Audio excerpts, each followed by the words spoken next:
ইউরোপের প্রধানমন্ত্রী সাইকেলে করে অফিসে যান, এমন গল্প আমরা অনেকবার শুনেছি। সাধারণ মানুষের সঙ্গে একই রেস্তোরাঁয় বসে খাবার খান, এই কথাও অনেকের কাছে এইসব অবিশ্বাস্য মনে হয়। ঢাকায় কি এমনটা সম্ভব? আমাদের বাস্তবতা সম্পূর্ণ ভিন্ন। এখানে প্রধানমন্ত্রীর গাড়ি বহর চললে পথচারীদের থামিয়ে দেওয়া হয়, পুরো সড়ক ফাঁকা করে দেওয়া হয়, শহর থমকে দাঁড়ায়। প্রতিদিন যানজটে ভোগা নগরবাসীর কাছে এটি দীর্ঘদিনের ক্ষোভের বিষয়। নতুন সরকার দায়িত্ব নিয়েছে, অর্থনীতি সামাল দেওয়া এবং আইনের শাসন নিশ্চিত করা, এই দুটি হবে বড় চ্যালেঞ্জ। বাংলাদেশের শক্তি আছে উর্বর ভূমি, জল সম্পদ, কৌশলগত অবস্থান, 17 কোটি মানুষ।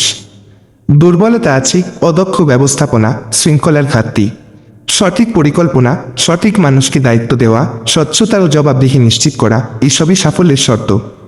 সাফল্যের চাবিকাঠি শৃঙ্খলা, প্রধানমন্ত্রীর কার্যালয় থেকে রাজপথ পর্যন্ত। কারণ মানুষ দেখছে, তরুণ প্রজন্ম আরও গভীরভাবে দেখছে। এখন মানুষ আরও সচেতন, আরও সংযুক্ত, আরও প্রত্যাশাপূর্ণ। সামাজিক যোগাযোগ মাধ্যম আছে, তথ্য লুকানো কঠিন। শাসনের ধরনও বদলাতে হবে।